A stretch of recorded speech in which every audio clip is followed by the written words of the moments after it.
Bonjour, honorable. Bonjour. Nous, c'est Analysons Congo. Nous nous permettons ce matin, ce soir, de vous recevoir. Nous voulons un peu partager et parler avec vous concernant votre sortie sur la question de renouvellement de l'état de siège. À vous entendre parler, est-ce que vous mettez en cause l'état de siège ou comment? Oui. Aujourd'hui, je peux vous rassurer qu'au début, que tous les citoyens avaient salué l'érection, c'est-à-dire la mise en place de l'état de siège. Parce que les objectifs qui étaient de la République étaient clairs, c'était de remettre à niveau. Nous avons tous salué, mais on a été vite déçus dans le suivi. Et vous allez comprendre que pratiquement aujourd'hui, ça fait 5 ans que l'état de siège est là.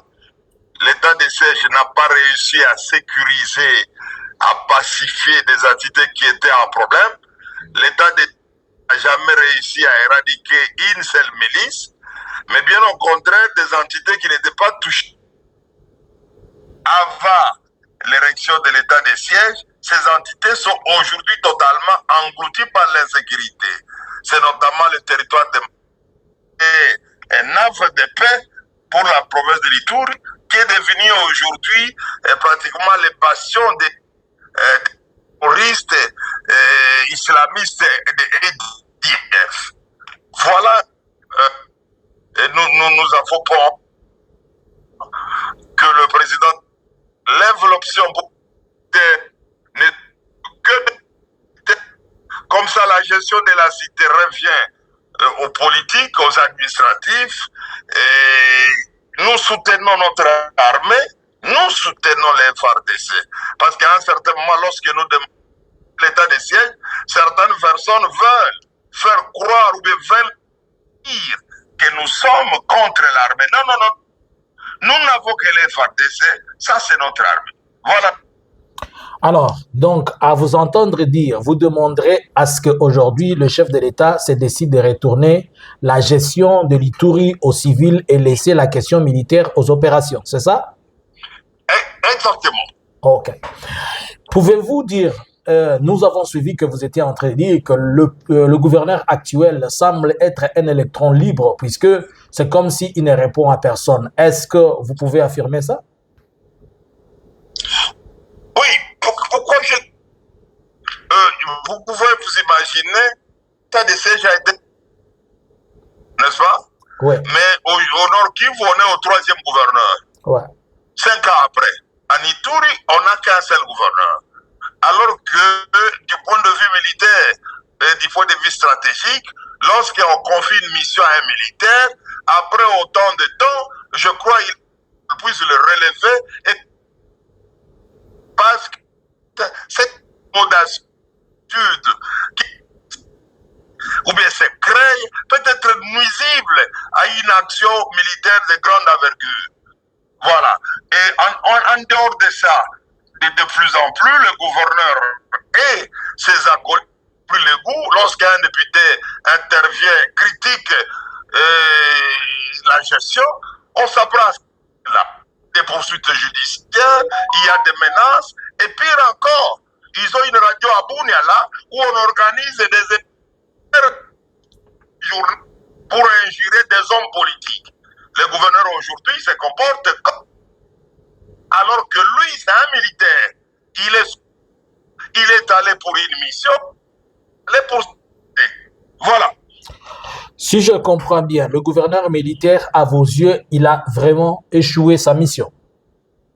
En tout cas, en ce qui concerne la pacification de la province, il a échoué. Quelle sera alors l'alternative? Et si on change de gouverneur et laisser l'optique de l'état de siège toujours aux militaires, est-ce que ça peut être une solution pour la situation de l'Ituri? Bon, tout dépend. Monsieur le journaliste, hier, le concret, que la province du Sud Kivu est entièrement ou était entièrement occupée par les M23. Mais on n'a pas instauré l'état de siège dans cette province. Voilà. Donc, il appartient aux décideurs, s'ils estiment que c'est vraiment important qu'on puisse continuer avec l'état de siège, on peut tenter, on peut essayer une autre autorité, une officier général. Voilà, on peut l'essayer. Ça, c'est une première hypothèse. Mais je crois qu'il faudra que le militaire, il ne faut pas donner le goût du pouvoir. Il ne faut pas laisser les militaires, parce que qui est en train d'élire domicile à Nitouri, au lieu de laisser nos militaires ne pas être concentrés sur l'essentiel, autant colère ravisse la gestion politique, la gestion de la cité, et ça va permettre à ce que les militaires se concentrent entièrement à la pacification. Voilà. À votre qualité de parlementaire, avez-vous initié une démarche pouvant interpeller le gouverneur afin qu'il réponde quand même aux questions demandées de sa gestion ou pas? Non, ça c'est bon. Peut-être vous ne connaissez pas l'organisation de notre pays. Ouais. Et il faut suivre l'ordonnance. L'ordonnance met les gouverneurs à l'abri de tout contrôle politique. Les seuls qui peuvent le contrôler directement, c'est le ministère de la Défense. Voilà, je ne veux pas aller sur ce terrain-là, mais je suis presque sûr que ce monsieur ne répond pas au ministre de la Défense. Parce que s'il répondait à ses ordres, plusieurs fois nous avons eu à tenir des réunions au ministre de la Défense, et je suis presque sûr que le ministre l'a interpellé, mais comme il n'y a pas de changement, c'est que je doute que ce monsieur est là. Alors, s'il ne répond pas au ministre de la Défense, à qui répond-il directement? Comme vous êtes un analyste, pour savoir, parce que nous ne voyons pas s'il dépend de qui. Mais cette phase peut nous pousser à penser à autre chose. Peut-être à une autorité qui les soutienne. Voilà. Mais comme on n'a pas de preuves, on préfère rester à ce niveau-là.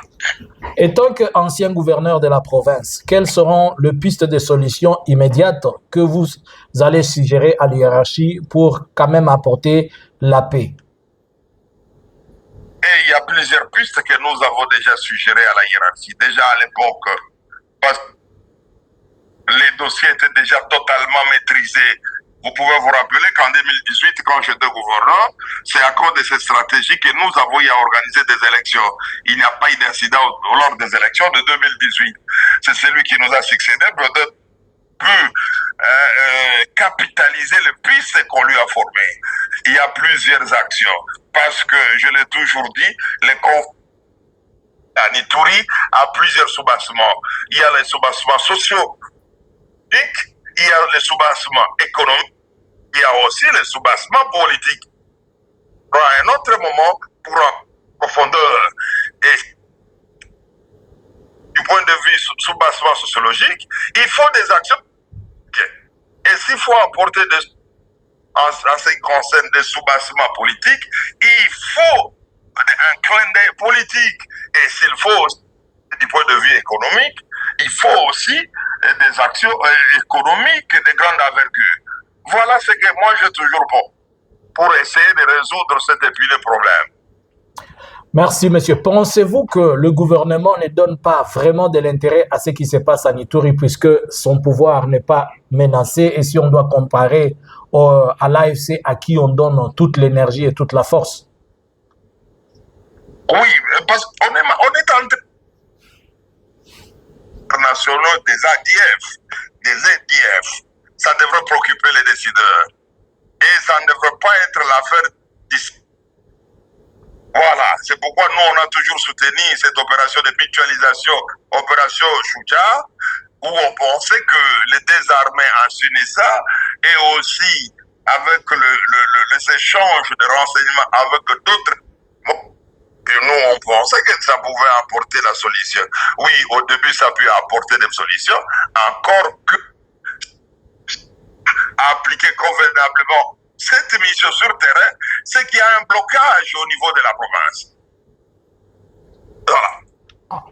Merci, monsieur l'honorable et ancien gouverneur, de nous avoir accordé ces quelques minutes d'échange. On vous remercie. C'est Analysons Congo. C'est à moi qui vous remercie et j'espère que je lirai les papiers que j'aurai à la fin de cette interview pour me permettre moi aussi d'être... Voilà. Merci, merci. Alors, nous disons merci. C'était l'ancien gouverneur Abdallah, qui était ancien gouverneur de l'Ituri dans les années 2018.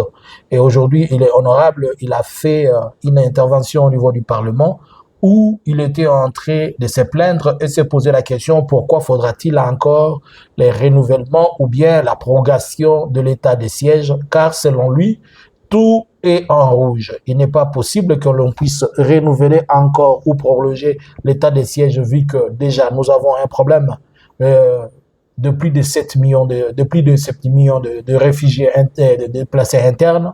Aujourd'hui, Mambasa, qui est le plus grand territoire de la province de l'Ituri, qui n'était pas affecté par les ADF Nalu, on comprend qu'aujourd'hui Mambasa est affecté par les ADF Nalu, et il y a plus de 100 personnes au courant de ce mois qui ont été tuées dans les Mambasa. On parle de plus de 500 personnes qui ont été kidnappées, et la majorité, c'est les femmes qui sont devenues des esclaves de ces ADF Nalu. Sur le plan local, sur le plan de la province, il n'y a aucune opération, aucune chose qui se fait. À comprendre, c'est que l'honorable vient de dire et vient de nous expliquer, le gouverneur de la province de l'Ituri, Luboya, est un électron libre. Il n'obéit ni au gouverneur, ni au ministre de la Défense, ni peut-être à celui de l'Intérieur et autres hiérarchies. C'est pour dire qu'il y a une parapluie forte que tout ce que nous pouvons savoir. Donc, à ces jours, Luboya a fait de l'Ituri un pays qui lui appartient et dont il est le chef. Merci à tous. Bonjour, bonsoir, c'est Analysons Congo. Analysons Congo subscribers.